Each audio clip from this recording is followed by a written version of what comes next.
دا ډېر ښکلی نظم دی او زمونږ چې کوم دا موجوده حالات دي د هغې سره سم دی. او جي ښه جي دا نظم چې ما لیکلی دی ښه جي دا ما په هغه وخت کې لیکلی دی او جي چې زه روان وم او یو څو ښکلي نازک ماشومان او په یو ډیران ګرځېدلو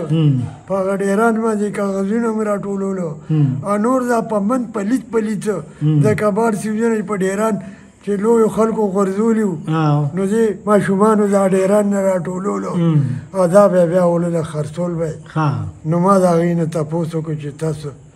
څوک یې نو هغې ویې مونږ دا خرڅوو نو بیا مونږ کور ته ځو پلار له یې ورکړو نو هغې پې اوړه والي نو بیا مونږ ډوډۍ خورو نو دا نظم ما په هغه بچو لیکلی دی او د دې نظم دا موضوع ده دا د چا بچي دي دا د چا بچي دي ښه جي دا چې ټول عمر یې ژړا ده دا د چا بچي دي دا چې شپه ورځې سودا ده دا د چا بچي دي دا چې جمدون ورته سزا ده دا د چا بچي دي دا چې جمدون ورته سزا ده دا د چا بچي دي دا چې دوزخ پته دنیا ده دا د چا بچي دي ډېر ښکلی دا بل څوک نه دي خو د خوارو بېنوا بچي دي دا بل څوک نه دي خو د خوارو بېنوا بچي دي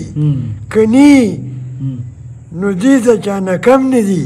اعلی بچي دي ښکلي وو جي ډېر ښکلي وو کني نو دې د چا نه کم نه دي اعلی بچي دي دا چې د دې د اسویلو نه سګرټونه جوړ شي دا چې خولو نه یې پرېګانې او عطرونه جوړ شي چې د سرو وینو نه چمن کې سره ګلونه جوړ شي د نرو ګوتو د سرمن نه قالینونه جوړ شي د نرو ګوتو د سرمن نه پلې روزۍ پسې د خلکو په درونو ګرځي پلې روزۍ پسې د خلکو په درونو ګرځي په کاغذونو پسې دی په ډیرانونو ګرځي دی هم وجود لري مازغه لري صحت غواړي دی خو هم زړونه لري مینه محبت غواړي دی هم ضمیر لري خپل حق غواړي عزت غواړي دی هم حقونه انساني غواړي او عظمت غواړي دا هر څه کېږي خو تعلیم او تربیت غواړي تعلیم په څو کې فرصت غواړي دولت غواړي راځئ چې دې خو بچو له خپل مقام ورکو د غم ځپلو له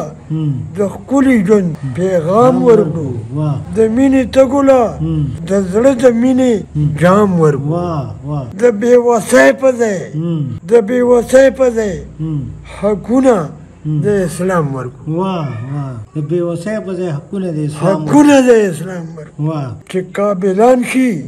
او د دینه قایدان جوړ چې قابلان شي او د دینه قایدان جوړ نو د وطن نه به د ګلو ګلستان جوړ شي دا دی د بېوسۍ په ځای حقونه د اسلام ورکو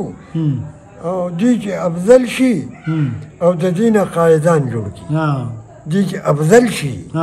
او د دینه قایدان جوړ شي نو د وطن نه به د ګلو ګلستان جوړ شي بچي اوس دې ځای کې دا کم غم چې ما په دې نظم کې وچېړه نو زما د دې کم عقل مطابق چې ما دې له کومه نسخه سوچ کړې ده تاسو ته وایم هغه دا ده بچي چې ښه شي نو وطن کې به ځوانان ښه شي بچي چې ښه شي نو وطن کې به ځوانان ښه شي ځوانان چې ښه شي نو وطن کې مشران ښه شي